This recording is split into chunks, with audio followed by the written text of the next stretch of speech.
Bom dia, galerinha do bem. Sou o professor Tailânio, professor de Educação Física do Colégio Salesiano Dom Bosco, Fortaleza. Estou aqui para dar continuidade à nossa aula de Educação Física, agora de forma online. Então, vamos ver o nosso conteúdo que foi programado para o ano todo, por enquanto, nessa modalidade. Espero que nós possamos, o mais rápido possível, estarmos juntos novamente no nosso espaço físico, no nosso colégio maravilhoso, mas no momento não é possível. Então eu estou com muita saudade de cada um de vocês. Quero dizer que sinto saudade daquele barulho daquela quadra, de ter vocês na aula prática, de fazermos nossos movimentos, de nos mexermos, mas não é possível. Aqui no Ceará ainda o número de casos aumenta a cada dia, né? O número de casos de pessoas tanto contaminadas quanto de mortes não tem fim ainda. A gente vê a curva ainda aumentando em vez de estar diminuindo. Então eu quero fazer um pedido a vocês, certo? Por mim, pelas pessoas que estão nos hospitais trabalhando, pelos familiares de vocês, fiquem em casa, tá bom? Fiquem em casa porque você vai salvar tanto o professor Tailânio, quanto a você, quanto os seus familiares. Se for precisar sair, coloque a máscara, utilize o álcoolzinho em gel, leve no bolso, lave as mãos. Vamos tomar todo cuidado, porque realmente isso mata, né, de verdade. Então vamos lá e dar continuidade à nossa aula, não é isso? Lembrando que na aula passada nós vimos sobre brincadeira e a importância do brincar, vimos sobre jogos, né, e a importância de mudarmos algumas normas dos jogos para que todos possam brincar, e aí nós colocamos dentro dos jogos a inclusão. Nós vimos também dentro dos jogos os jogos eletrônicos, e aí nós vimos os benefícios e os malefícios dos jogos eletrônicos, o que é que esses jogos podem nos ajudar no nosso cotidiano escolar e o que os jogos eletrônicos também podem nos prejudicar no âmbito escolar. Nós vimos também os esportes, aí vimos esportes de marca, esportes de precisão, esportes de invasão e esporte técnico combinatório. Vimos esses 4 tipos de esportes e hoje vamos dar continuidade. Hoje vamos dar continuidade falando de esportes, mas pensando como surgiu os esportes, né? Algumas pessoas me perguntaram, professor, como é a origem dos esportes? E aí nós vamos ver hoje 2 vertentes, onde algumas pessoas estudaram, né? Foram atrás, deixaram um pouquinho do tempo da sua vida para poder pesquisar e tentar afirmar, né? Que a gente sabe que em relação a isso não tem como afirmar realmente a origem do esporte, quando se deu, né? Será que o esporte começou ali na Inglaterra no século XVIII? Ou será que o esporte começou ali na Grécia Antiga, na Roma Antiga, na Idade Média? E aí algumas pessoas foram pesquisar e vamos falar hoje aqui um pouquinho do histórico do esporte, mas também vamos falar de esporte de participação, esporte educacional, esporte de rendimento ou esporte performance. Professor, por que o senhor nesse aí falou as 2 nomenclaturas? Porque pode ser que em alguns livros vocês não encontrem, né? Professor, como assim? Pode ser que em alguns livros você encontre ou esporte de rendimento ou esporte performance. Ou pode ser que no livro tenha os 2. Então, se tiver um dos 2, você já está sabendo. Então, vamos lá um pouquinho para a história do esporte sob perspectivas distintas. A primeira perspectiva é a da continuidade. Então, algumas pessoas foram lá e pesquisaram, como o Gutmann e o Mendel. Eles afirmam que o esporte moderno é apenas uma pequena transformação de atividades físicas, a qual eles chamam de esporte. Como assim, professor? O que eles querem dizer aqui é que eles só mudaram a nomenclatura. O esporte já existia, só com outro nome. E que aí, no século XVIII, eles colocaram o nome como esporte. Mas já era praticado na era primitiva, na sociedade grega, na sociedade romana, na Idade Média. Esses autores afirmam que o esporte moderno possui muitas características dessas atividades físicas praticadas nas sociedades antigas, como, por exemplo, o caráter competitivo e a busca da vitória. Como assim, professor? Antigamente, a gente via muitas batalhas, né? Então os guerreiros realmente treinavam querendo vencer. Tá? A gente não vê nada diferente hoje numa partida de futebol. Quem está lá querendo, tá jogando, está querendo vencer. Né? E quanto mais a pessoa vence, se mais o clube vence, aí aumenta todo um lado. Né? A gente vê o lado econômico, o lado cultural agindo, o lado político. E aí, algumas aulas nós vamos poder falar sobre isso. Então, assim, em contrapartida, existem pessoas que falam que o esporte começou ali no século XVIII na Inglaterra. Churchill, ele afirma que o esporte surgiu, ele teve a sua origem na Inglaterra no século XVIII. Para o autor, os jogos praticados na Inglaterra no século XVIII representavam ruptura entre as atividades praticadas pela sociedade antiga e o esporte moderno. Nesse sentido, Brecht cita como exemplo a criação de regras na Inglaterra, que passam a ser universais, e ainda a criação de federações que tinham o objetivo de organizar os campeonatos e as regulamentações. E aí foi se dado o nome, né, dessa perspectiva de descontinuidade. Então, nós falando sobre esporte, vamos ver o que é o esporte, né?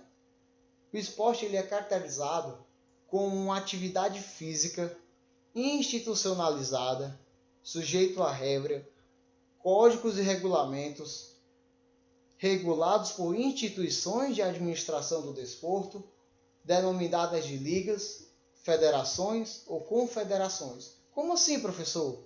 Vamos lá. Quando vocês vê ali na blusa do Brasil, a gente não vê, da Seleção Brasileira de Futebol, a gente não vê a bandeira do Brasil, né?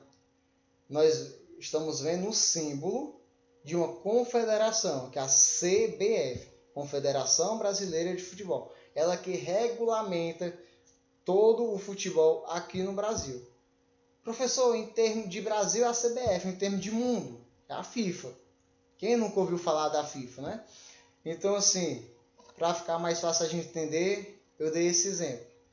Todo esporte, ele é regulamentado, tá bom? Pode ser, aí vamos lá, pode ser que no esporte eu não utilize ele para competir, só para participar, aí outros 500, tá bom? Mas ele é esporte.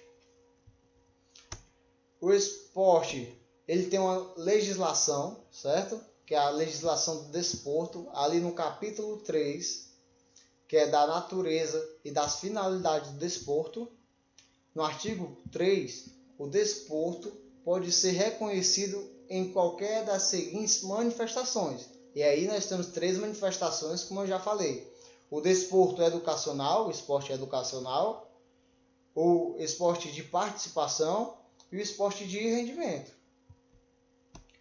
O esporte educacional, praticado nos sistemas de ensino, de formas assistemáticas de educação, evitando a seletividade, a hipercompetitividade de indivíduos e sua formação para o exercício da cidadania e a prática do lazer.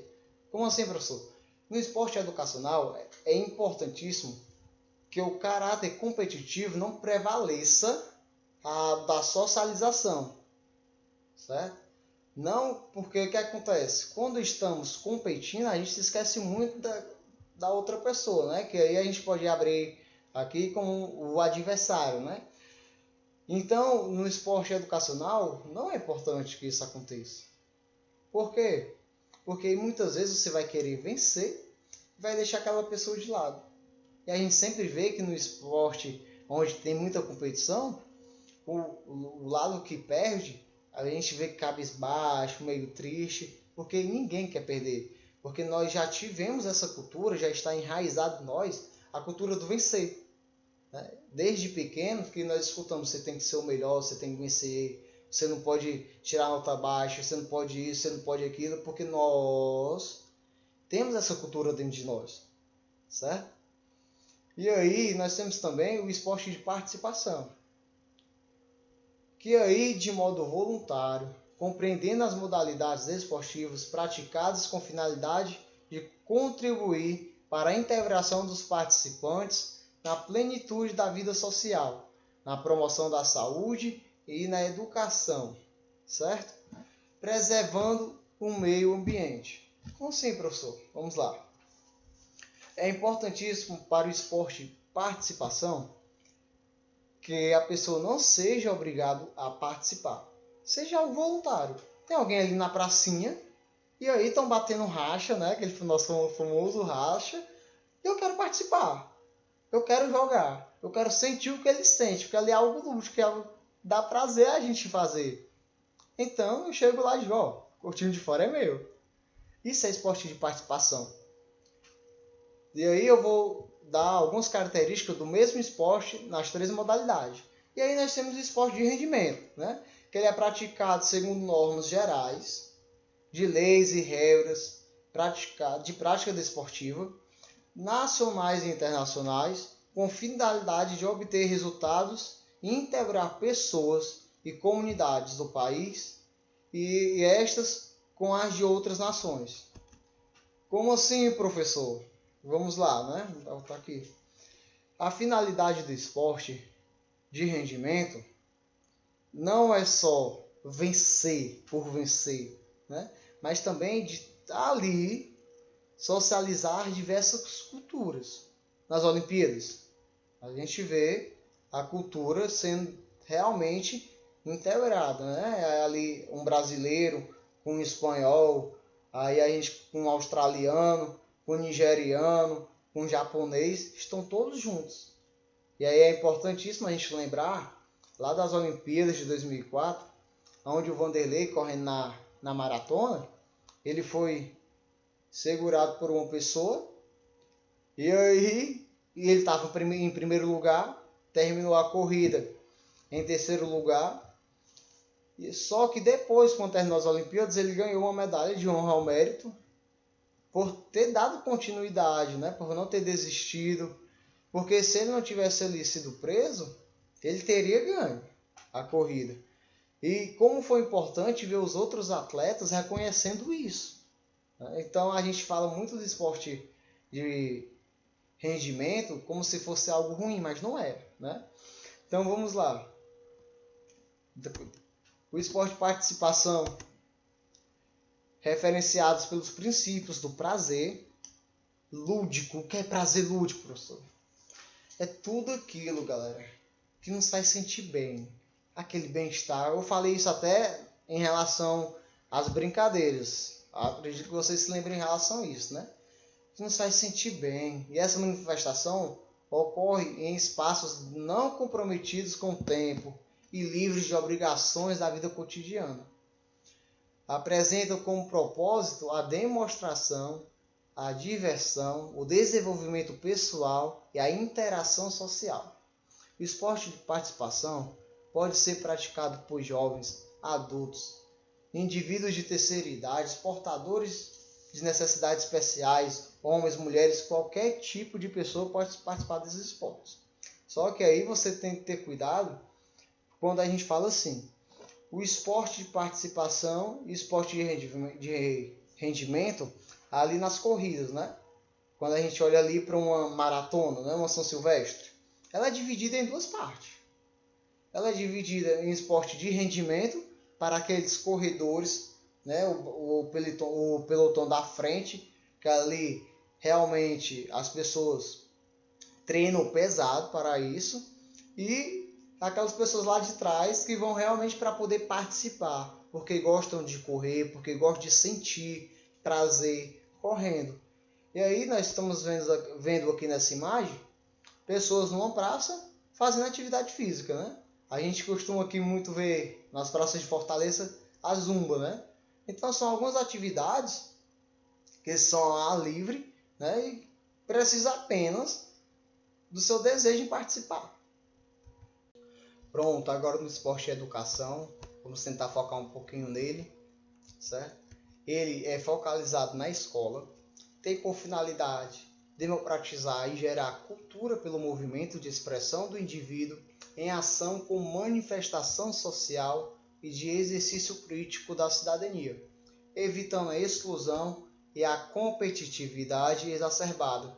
Assim, o professor, ao trabalhar o esporte e a educação, além de proporcionar aos alunos a vivência de diferentes modalidades, deve levá-los a refletir de forma crítica não só sobre os problemas que eventualmente o esporte na sociedade, tais como a utilização de drogas ilícitas para a melhoria da performance.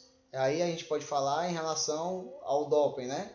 Tem sempre quando um atleta ele vai competir, ele faz um exame antidoping para ver se ele não utilizou alguma droga que possa favorecê-lo. É isso?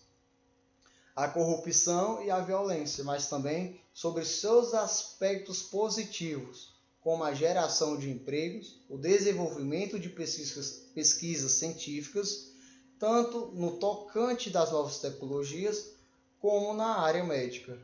E aí é importante, como eu falei lá no início, do papel do professor de educação física, né? Dele simplesmente olhar para o aluno e desenvolver no aluno um pensamento crítico em todos os âmbitos, não somente para os esportes. E aí, o Colégio Salesiano, em relação a isso, é muito bom, né? Que a gente tem a face, a gente desenvolve justamente isso no aluno, onde ele tem que desenvolver o projeto científico, com todas as normas da ABNT, tudo bem bonitinho, e aí faz com que o aluno cresça criticamente. A sua visão é mais ampla sobre determinados assuntos. E aí nós temos o esporte de rendimento, que traz consigo os propósitos de novos êxitos e a vitória sobre o adversário. As diferentes modalidades esportivas estão ligadas às instituições. Como eu falei, né? As ligas, as federações, as confederações, os comitês, são eles quem regulamentam tanto as normas como também os locais. Um exemplo, para ter a Copa do Mundo aqui no Brasil em 2014, a FIFA teve que ditar as normas de como deveriam ser os estádios, né? A questão da segurança, a questão do público, como é que deveria assistir os jogos, seria cadeira marcada, não seria cadeira marcada. Então, tudo isso é regulamentado. No Rio de Janeiro, em 2016, aconteceu as Olimpíadas. E aí, foi o Comitê Olímpico que teve que organizar tudo, né? Então, assim, sempre que estivermos pensando em esporte de rendimento, a gente pensa sempre em esportes que têm as suas normas mais expressivas. E aí a gente fala muito de alguns aspectos negativos do esporte em relação a deixar as pessoas de lado, né? Existem alguns esportes que eu, tailândio, não me sairia bem.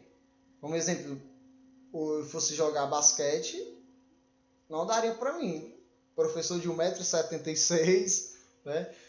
Competindo contra os cavalão, aqueles caras de 2,10 m, 2,15 m, não dava pra mim, né? O primeiro pulo meu eles faziam assim. Então, existem alguns esportes que são exclusivos, né? E são exclusivos para determinadas pessoas. Então, assim, não é somente isso. Mas temos que olhar também o esporte para a cultura. Quantas pessoas têm a oportunidade de conhecer, de conviver com pessoas de outros países por causa do esporte? Porque se encontrou em determinado campeonato. Nas Olimpíadas a gente vê muito isso. Bandeiras de todos os países, né? Bandeiras de todos os países e todos os competidores lá felizes. Claro que vai ter determinado momento que terão que competir e um vai se tornar vencedor. Mas aí a gente tem muitos exemplos no esporte que mesmo uma pessoa vencendo ou mesmo uma pessoa perdendo, as pessoas estão juntas naquele momento. E aí a festa é enorme, certo? E esses esportes de rendimento a gente pode ver muito nas televisões. a gente vê o canal Combate e as lutas, a gente vê os esportes como futebol passando todo domingo na tarde na sua televisão, passa o futebol. Alguns domingos pela manhã tem a Fórmula 1, então esses esportes de rendimento, eles estão sempre passando na televisão. E aí eu até brinco, muitas vezes o esporte é muito mais, toma muito mais de conta da nossa vida o domingo todo do que a nossa família. Muitas vezes nós até perdemos o contato com a nossa família para ficarmos na frente da televisão assistindo o esporte. É bom quando as duas pessoas torcem para o mesmo time ou algo do tipo e assistir junto, e aí o esporte também pode atrair as pessoas para perto de nós, né? Então vamos lá. O esporte de rendimento na escola vem justamente ali a partir do século XVIII, justamente na Inglaterra, né? E o esporte, logo após ser inserido dentro das escolas, foi assimilado pelas universidades com o intuito de que os filhos dos burgueses continuassem a realizar os trabalhos. Com isso, o esporte passa a ganhar uma maior regulamentação, pois vão ser criadas federações e associações responsáveis pela organização dos campeonatos e principalmente pelo respeito aos códigos. O esporte passou a ser essencial para os filhos dos burgueses, porque eles seriam os futuros líderes que aderiram ao esporte com o intuito de receber a disciplina e a liderança. No final ali do século XVIII, as escolas inglesas, nesse período, tinham o objetivo de desenvolver nos filhos dos burgueses a coragem, a capacidade de resistir ao sofrimento, de trabalho em equipe, trabalho individual, o altruísmo, a lealdade, ou seja, esses jovens eram mandados para as escolas e universidades com o objetivo de aprender a viver de acordo com os valores que estavam sendo praticados na sociedade. Ao longo do tempo, o esporte foi ganhando cada vez mais espaço, né? Foi crescendo e aí foi aumentando também as suas modalidades. A autonomia das federações, com uma grande intervenção do Estado, principalmente como autodivulgação, ou seja, o esporte desenvolveu uma maior importância frente ao Estado. Caso presente, durante a chamada Guerra Fria, aí a gente pode ver aqui na imagem, foi importantíssimo, né? A participação ali da Rússia e dos Estados Unidos, onde eles desenvolveram uma Olimpíada à parte, né? Que foi ali em 1952, a Olimpíada de Helsinki, que ele realmente ali nós vimos uma disputa não somente em termos de por medalhas, mas vimos também uma disputa trazida para o esporte, uma disputa de posicionamentos e de mentalidades, onde esses utilizavam o esporte como poder político e ideológico, a fim de mostrarem ao mundo a supremacia de seus sistemas, respectivamente socialismo e o capitalismo, como por exemplo nas Olimpíadas de Helsinki, como eu falei, em 1952, onde havia grande investimento nos atletas que participavam dos eventos, para que eles conseguissem bons resultados para o nosso país. E eu fico olhando assim, como realmente naquela época ali, investia no esporte para que pudesse falar, esse é meu pensamento, eu sou o melhor, tá vendo não a quantidade de medalha que eu consegui? E aí foram duas potências, né? Dentro do esporte. E aí a gente vê aqui que ali na década de 60 o esporte passa a ser um alvo de várias críticas, principalmente por ser voltado unicamente em busca do rendimento. Surge assim, além do esporte de rendimento, outras duas manifestações, que aí a gente já viu que são os esportes de participação e os esportes educacionais. E aí nós vamos ver agora a influência da mídia no contexto escolar. A gente vê que o esporte de rendimento passa a ter uma maior interação a partir do seu processo de reconceituação da mídia. Esta agora passa a divulgar os campeonatos, além de ser um modo de financiar o sistema comercial do esporte, né? Então, deste modo, todo mundo fica atento em relação ao que está acontecendo com a sociedade. Se a sociedade vê a prática naquele determinado momento, ela vai, a prática daquele determinado esporte no momento, ela vai refletir. A gente vê isso na década de 70, quando o Brasil foi campeão do mundo, né? O Brasil foi tricampeão do mundo, e aqui no Brasil nós tínhamos uma tendência esportivista, ali na época da ditadura, aonde a galera lá era voltada somente para os esportes dentro da escola, era focado somente nos esportes. O Brasil sendo campeão do mundo em 1970 ajudou muito. Aí foi que o pessoal da ditadura falou, como o esporte é importante. Agora nós estamos sendo vistos. Aí a mídia jogou para todo mundo, né? Que o futebol deveria ser o maior esporte aqui no Brasil, e até hoje acontece isso.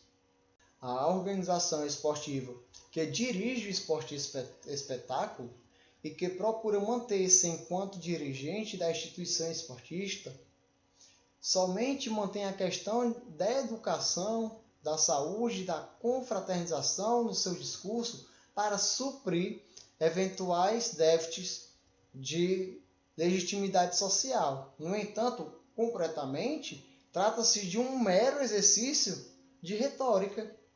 A lógica interna que dirige, né, e que orienta as ações no interior do sistema esportivo. Do alto rendimento é impermeável aos argumentos educacionais, a da saúde e da confraternização. O esporte que surge depois da sua junção com os canais de comunicação é o chamado esporte mercadoria. Ou seja, o esporte passa a gerar grandes lucros com a utilização dos atletas esportivos como divulgador de mercadorias da indústria cultural, principalmente os atletas que de alguma forma alcançaram o auge em sua carreira. Tipos, então, a gente vê ali muitas pessoas, por exemplo, coloca o Neymar como um deus, Michael Jordan é o deus do basquete, né? A gente coloca o Phelps ali, o deus da natação, o Bolt é o cara do atletismo. E essas pessoas são realmente utilizadas como mercadorias. Elas vendem os produtos muito rápido. A gente vê o Cristiano Ronaldo, quando passava o Clear, né? Aí fazendo a propaganda do 0800 do Clear aqui, muita gente comprava o Clear porque, o Cristiano Ronaldo que tá passando, olha o cabelo dele como eu vai ficar igualzinho. E aí, a gente vê que realmente o esporte passou a ser algo que era fechado, entre aspas, né, no seu mundo esportivista, e passou a ser algo econômico dentro de um planeta. Então, assim, o esporte, onde eu ia para o estádio somente para torcer, e aí aquele dinheiro que era sustentado apenas pelo dinheiro da minha bilheteria, o que eu pagava para assistir o jogo, agora não, é sustentado por várias empresas para fazer propagandas, não é isso? E aí vamos lá, né? Temos agora o esporte escolar no século 20 e 21, e aí na mesma década ali de 60, tendo ocorrido o processo de ampliação do significado esportivo, o esporte que tem se delineado na escola é apenas aquele que chama o esporte competitivo, onde se deve seguir rigidamente as regras estabelecidas pelas federações. Nessas regras, a ausência da cooperação e a prevalência do individualismo, o qual visa, né, somente a vitória a qualquer custo e ainda a exclusão. No entanto, há várias concepções de educação física diferente que ainda deve estar a vogar, né? E o pior que eu vejo muito ainda nas aulas de educação física né? E aqui eu não quero falar de nenhum colega específico, mas de professores que apenas dão a bola, né? Não tem nenhuma aula teórica, não tem nenhuma aula dentro de sala para a gente poder explicar um tema. Lá a gente vai praticar isso, mas vocês vão praticar isso por causa que aconteceu isso. Então nós temos que estudar algo para não fazermos errado determinado movimento e não ocasionar a lesão. Só que alguns professores não querem que isso aconteça, né? E a tarefa da educação física é preparar o aluno para ser um praticante lúcido e ativo, que incorpore o esporte, o jogo, a dança, as ginásticas em sua vida, para dele tirar o melhor proveito possível. E aí eu fico olhando também quando alguns alunos não querem participar da aula de educação física, né? Aí o professor fica, não, vamos lá participar. Aí o aluno diz o quê? Não, é só aula livre. Aí quando fala que é aula livre, tem alguns alunos que realmente não gostam e ficam no seu canto. Por quê?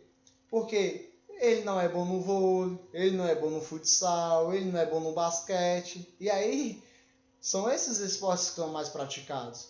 E aí ele é deixado do lado, então ele é excludente. Ele é excluído. E quando a pessoa se sente excluída em determinado aula de educação física, ela não vai querer mais participar de nenhuma aula, a não ser que aquela aula tenha um objetivo específico, né, determinado. E aí, acredito eu que seja o final do nosso conteúdo, né? Aqui está a nossa bibliografia, certo? Onde vocês podem ver todo esse conteúdo que eu dei hoje, sendo que eu vou passar lá no portal para vocês terem em mãos também todo esse conteúdo. E também vou passar uma atividade, tá bom? Para que vocês possam fazer a atividade e aí que a gente consiga resolver na próxima aula, tá bom? A nossa próxima aula vai ser justamente em cima dessa atividade. Vamos começar para depois dar continuidade à nossa matéria, tá bom? Obrigado, um beijão a cada um de vocês. Tamo junto!